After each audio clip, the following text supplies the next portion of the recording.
पाकिस्तान अपनी नापाक हरकत से बाज नहीं आ रहा है। 15 अगस्त से ठीक पहले पाकिस्तान ने फिदाइन हमले का प्रयास किया है। राजौरी के परगवाल हल्के में फिदाइन हमला हुआ है, जिसमें सुरक्षा बलों ने 2 आतंकवादियों को मार गिराया है, लेकिन 3 सेना के जवानों को अपनी शहादत देनी पड़ी है।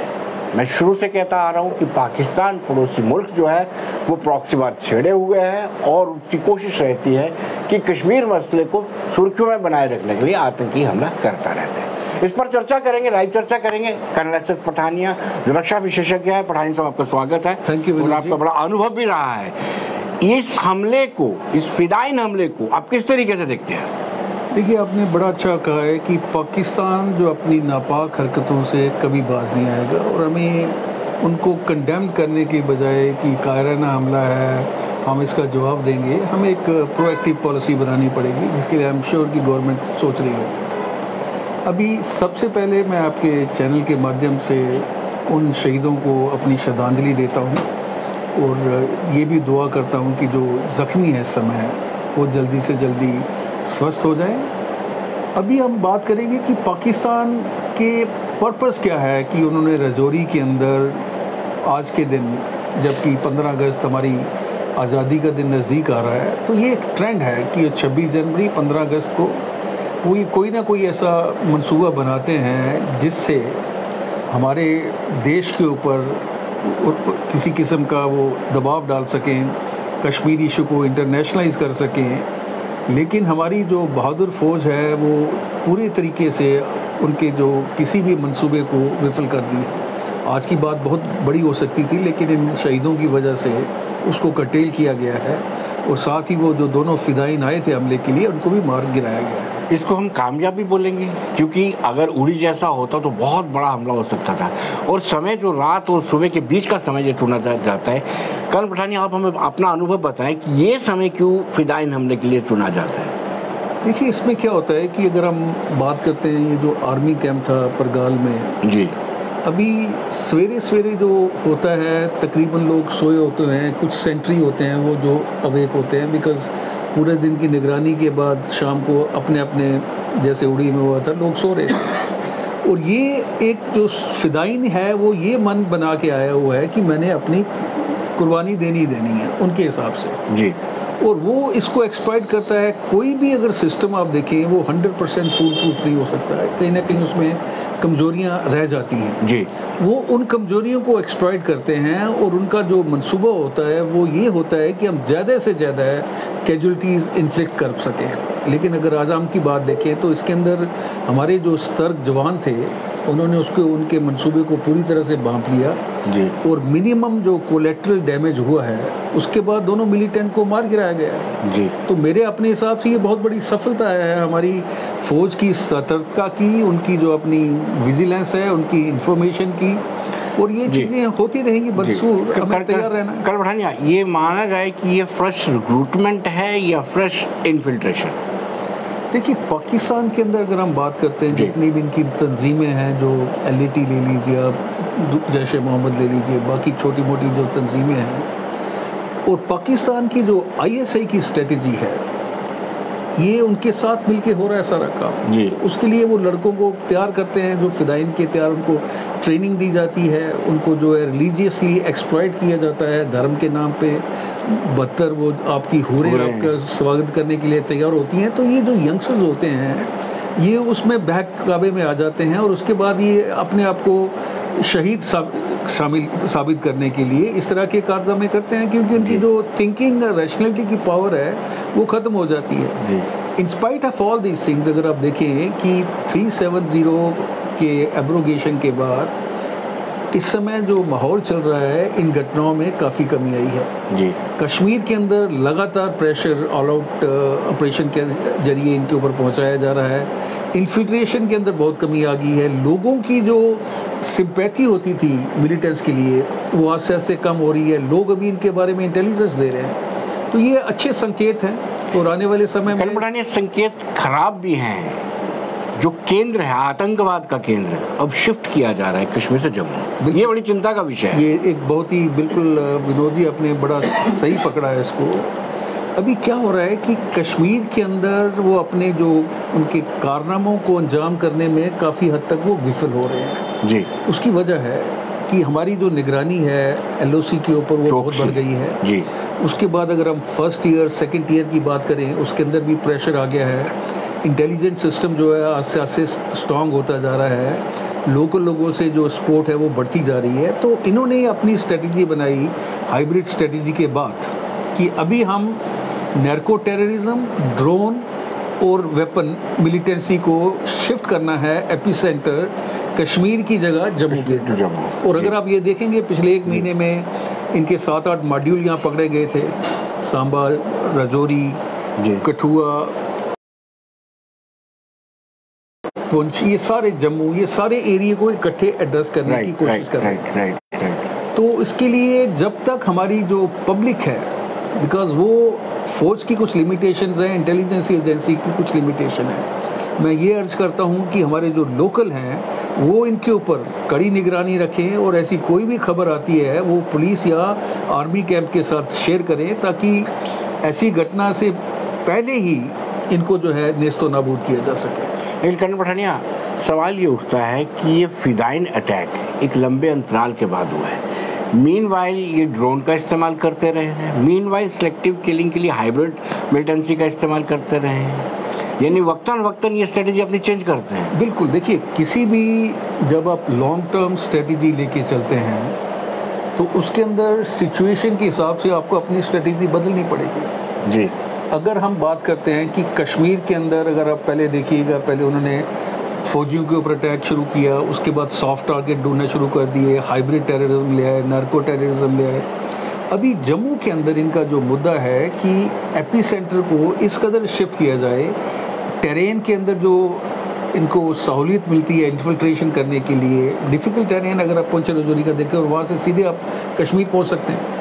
और ये अपनी एक माइलेज जो है वो भी लेना चाहते हैं कि 5 से लेके या 10 से या 15 अगस्त से या 26 जनवरी से पहले कि वो सक्षम हैं, वो एक नैरेटिव दे रहे हैं, एक मैसेज दे रहे हैं पाकिस्तान में अपने आकाओं को, और पाकिस्तान ये दे रहा है मुस्लिम वर्ल्ड कंट्रीज़ को कि जो कश्मीर इशू है वो उसके साथ पूर्ण तरह से कटिबद्ध हैं और उसको हाईलाइट करने के लिए वो किसी भी अंजाम तक अपने आप को पहुंचा सकते हैं। कर्नल पठानिया, आपको क्या लगता है 5 अगस्त 2019 के बाद लगातार पाकिस्तान ने प्रयास किया, इस्लामिक कंट्री में, यूनाइटेड नेशन में भी दस्तक दिया कि कश्मीर को लेकर के जो फैसला भारत सरकार ने लिया वो गलत है। क्या पाकिस्तान कामयाब हो पाया है इंटरनेशनल फोरम पर? बिल्कुल जी। हर जगह शामिल मुस्लिम कंट्रीज़ ने उनके उस क्लेम को रिजेक्ट कर दिया है जी।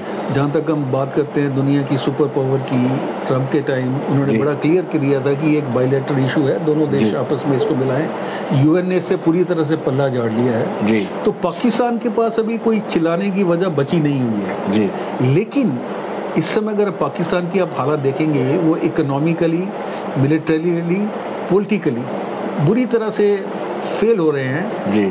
अभी उनकी जो डोमेस्टिक ऑडियंस है उनको बताने के लिए इनके पास कुछ होना चाहिए, और घूम फिर के ये इनका जो सोच है पाकिस्तान की एज ए रोग नेशन कि आप यहाँ कश्मीर के इशू लेके कोई ना कोई कांड करते रहिए और ये इशू लाइव रहेगा और गवर्नमेंट वहाँ पे अपनी पीठ थपथपाएगी कि देखिए हम किस तरह से कमिटेड हैं कश्मीर इशू को लेके, और उससे हम कभी भी पीछे नहीं हटेंगे। कर्नल पठानिया, बॉर्डर पे रहने वाले लोगों को भी सतर्कता बरतनी चाहिए, बॉर्डर्स को दोबारा से मॉनिटर करना चाहिए, क्योंकि जो ड्रोन ड्रॉपिंग हो रही है वो बॉर्डर के एरिया में होती है और वहाँ से लोग पिक भी करते हैं, वहाँ से एम्यूनिशन भी पिक करते हैं, चाहे नार्को टेररिज्म के लिए वहाँ से नशा भी पिक किया जाता है, उठाया जाता है। इट मीन्स कुछ लोग तो मिले होंगे वहाँ पे। देखिए, मिलिटेंसी के लिए मौत से तुमने एक बात कही थी कि militant is like a fish which floats in the water which comprises of people.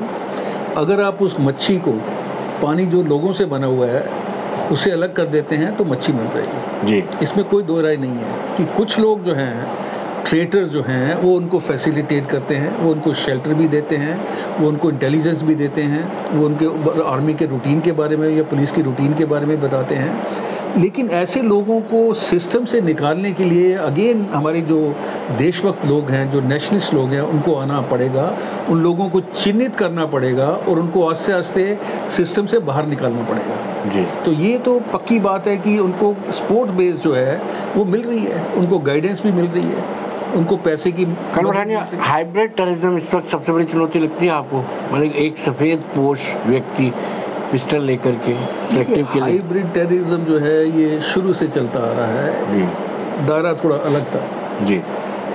अभी हाइब्रिड टेररिज्म क्या है कि बेसिकली इसके अंदर आप छोटे टारगेट चुनते हैं, आप अपने जो जिनके ऊपर लोगों को डिक्लेयर्ड मिलिटेंट हैं या सपोर्टर्स हैं या ओवरग्राउंड वर्कर हैं, वो सारे पुलिस की नज़र में हैं जी। इसमें आप नर्को टेररिज्म के थ्रू या ड्रग्स के थ्रू उन बच्चों को बरगलाते हैं, उनको पैसा देते हैं, उनको पिस्टल दे देते हैं जी। अफगानिस्तान के बाद मेरे ख्याल में 2 या 3 लाख करीब पिस्टल जो है वो कश्मीर वैली में घूम रही हैं। अभी एक बच्चे को आपने लालच दे दिया, उसको बोलती है कि भाई कोई भी टारगेट मिल जाए तुम जेब में डालो, उसके बाद ज़रूरत पड़ती है तो उसको फेंक के आ जाओ, तो क्योंकि उसका कोई रिकॉर्ड नहीं है प्रीवियस और उसको ढूंढना पुलिस के लिए बहुत मुश्किल हो जाता है। वही तो कह रहा हूं, बहुत चैलेंजिंग है ये चैलेंजिंग है, लेकिन अगर आप माशरे का माइंडसेट बदलने की कोशिश करेंगे, जो यूथ है इसके अंदर मेनली यूथ ही इन्वॉल्व होता है क्योंकि वो उनके अंदर एडवेंचर की फीलिंग है, उनके अंदर रिलीजियस जो एक्सप्लॉयटेशन और का उसके बारे में है, उनको पैसे का नशा है, उनके अंदर वो हीरो बनना चाहते हैं जी। अपनी लड़कियों को जो आसपास की इम्प्रेस करना चाहते हैं, तो ये सारे फैक्टर मिलके बट मेन चैलेंज वो हाइब्रिड टेररिज्म ही है। हमारा जो मेन चैलेंज है कि किस तरह से हम अपनी जो LOC को सील कर सकते हैं और उसके बाद अपनी जो इंटेलिजेंस एजेंसी और हमारी जो सिक्योरिटी फोर्सेस हैं उनके अंदर वो सिंक्रोनाइजेशन कर सकते हैं कि एक बार बंदा अगर घुस जाता है तो उसकी जो शेल्फ लाइफ है वो हफ्ते से ज़्यादा ना हो जी।